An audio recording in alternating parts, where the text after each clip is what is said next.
My name is Tyler Purcell, and I'm a filmmaker living in Los Angeles, California. And I have been an avid fan of narrow gauge railroading since I was a wee kid. My name's Rob Alexander, and I am a amateur narrow gauge photographer, I'm going to call myself. I do dabble in video, but photography and the history of it all is my main interest. My name's Jack. I've been into trains for all my life. I've been coming to the Durango and Silverton for 6 to 7 years now. It is probably the best place to come to in the Southwest for an authentic experience for steam railroading, how it was in the 1900s and 1800s.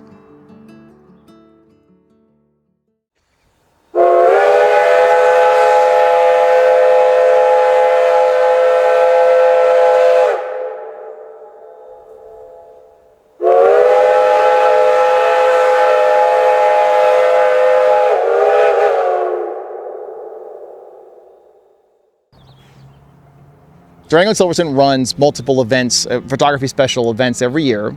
And one of the nice things about the photography special events is that you can get into positions you normally can't get to. So we can go up the line, we can get dropped off the train can do a couple of pass-bys. It's a lighter train load. And so these photography events we usually come out to because it allows us to kind of grab some extra pieces of footage that we need to kind of complete our films that we're looking to complete. And it's also a lot of fun because you meet a lot of straight rail fans on these events where you don't necessarily do that when you're riding the train normally, when it's kind of busy. The Durango and Silverton's a very unique place that still is running like the narrow gauge railroad of the past. The way they do things, the way the crews operate, the way that they run the railroad is very reminiscent of the D&RGW that everyone really thinks of when they think of the K-28s, the 36s, the 37s, everything. Like it's a little slice of that, and it's a real nice place to spend some time. So this weekend we were out here for the 100th anniversary celebration of the K-36 Class Mikado. The Durango and Silverton, they want to host a numerous amount of events to celebrate this centenary. It's a pretty important milestone as these locomotives, obviously they weren't native to this branch line, but they've been running here for roughly 40 years and they're just as important as the K-28s and the K-27s and the K-37 locomotives.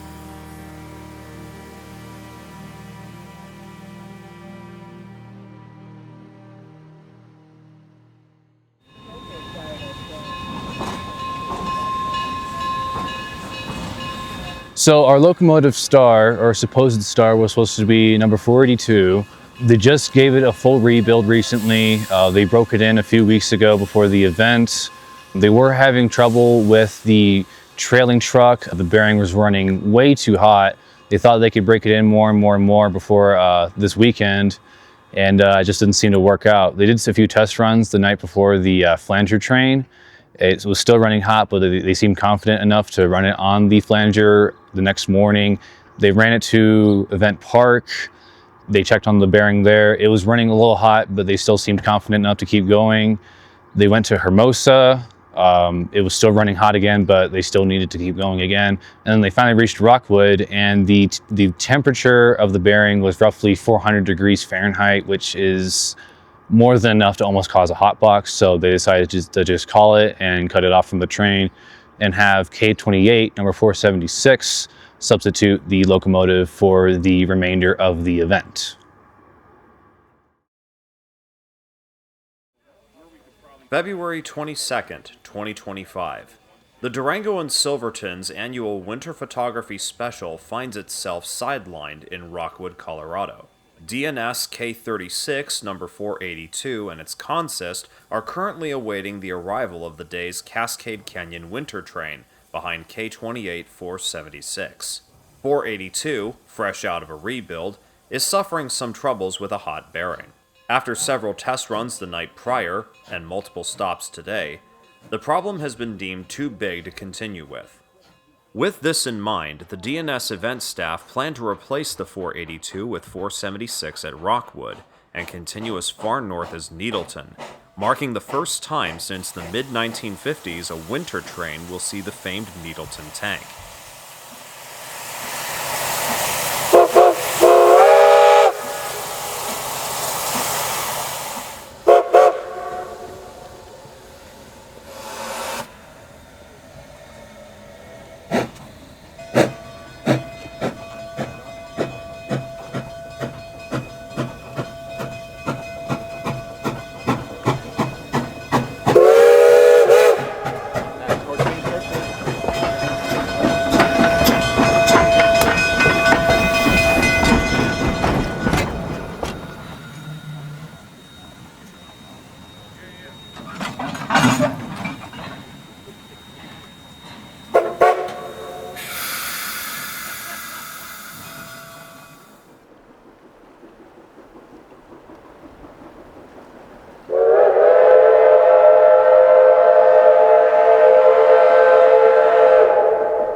Sitting at 8,277 feet above sea level at milepost 484.4, we've reached the end of the line for today's Flanger special, with a handful of run-bys past the renowned Needleton tank, one of the only original water towers still standing on the D&S. However, this structure hasn't been used to fill water since October 1973.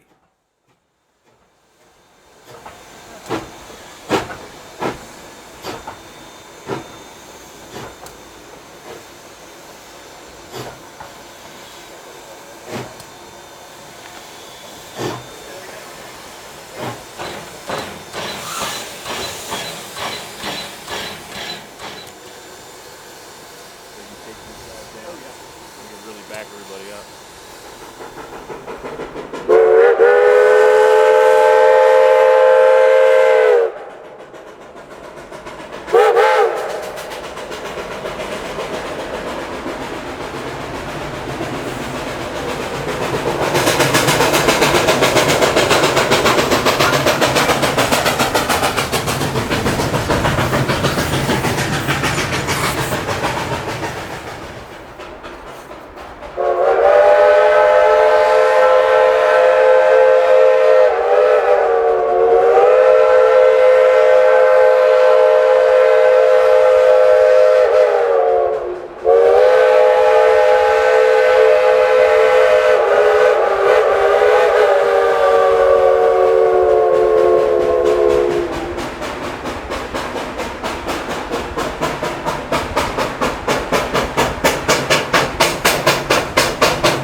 The following morning, we're perched high above the Animas River at the famous Horseshoe Curve.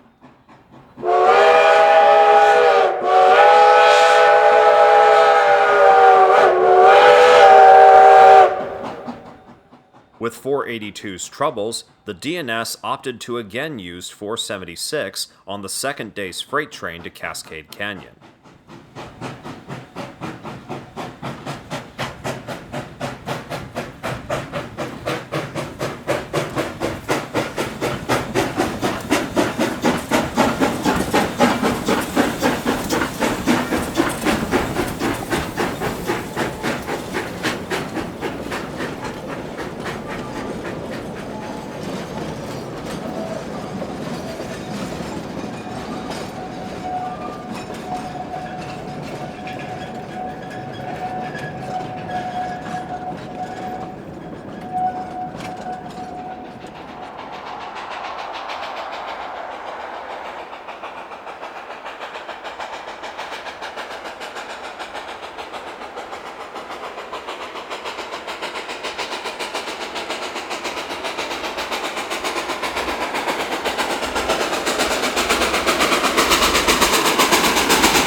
For the photographers, it's been a great weekend of photography. For the crew, it's just another day on the Durango and Silverton. The planning and preparation of the D&S event staff ensured, even with trouble, everyone could walk away satisfied. A heartfelt thanks to all involved in making this a weekend to remember, despite its trials.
Well, from hearsay among all the other goers of the photo charter and the crew members, 482 had some issues, and yet despite those issues, they managed to do their absolute best and still make it a fantastic event, even though it wasn't the original locomotive that we had expected. It was still great. I got a lot out of it. Personally, it was very fun. It really just goes to show how much skill it takes to actually do one of these events or run a railroad the whole 9 yards. Murphy was a railroader, so you're dealing with the star of the show, having some slight hiccups that some of these guys worked tirelessly through the night to make sure that this could happen both days. And then on top of that, we had some hiccups thrown by Mother Nature.